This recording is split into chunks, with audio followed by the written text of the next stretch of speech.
Gigantesques investissements dans les infrastructures et réformes sociales historiques.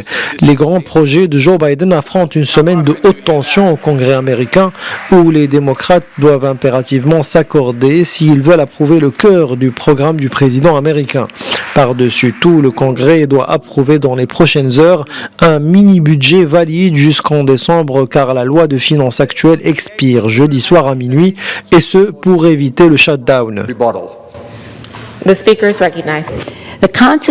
Le non-relèvement de la limite d'endettement pourrait plomber les actions de près d'un tiers. Ce serait catastrophique. Et l'agence de notation Moody's nous a averti aussi d'une perte de près de 15 000 milliards de dollars de richesse qui causerait la perte de près de 6 millions d'emplois à l'économie, ce qui entraînerait une augmentation du taux de chômage à environ 9%. Une Amérique donc à court de ressources le 18 octobre prochain si le plafond de la dette n'est pas relevé, chose qui inquiète de plus en plus les républicains et porte un coup à la popularité de Biden et ses promesses électorales.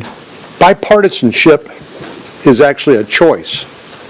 So is partisan. Le bipartisme est en fait un choix, tout comme la gouvernance partisane, ou du moins une tentative de gouverner sur une base purement partisane. C'est ainsi que l'administration Biden et le chef de la majorité au Sénat, M. Schumer, et la présidente de la Chambre des représentants, Mme Pelosi, ont choisi de gouverner. Quels sont les résultats? Eh bien, c'est un échec après échec et désastre après désastre. Ils se démènent actuellement pour essayer de comprendre comment ils vont lever le plafond de la dette. Mais ça, il fallait y penser bien avant, en juillet dernier.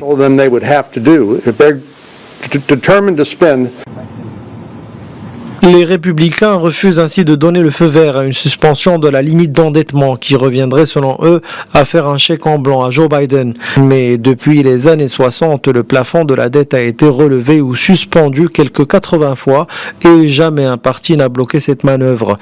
Le locataire de la Maison-Blanche a donc pour mission de faire éviter aux États-Unis l'arrêt des activités gouvernementales dit shutdown. Il devra aussi faire valider son projet massif d'investissement dans les infrastructures de 1200 milliards de dollars qui devrait faire l'objet d'un vote à la Chambre des représentants cette semaine, ainsi que son grand plan de réforme sociale d'un montant colossal de 3 500 milliards de dollars.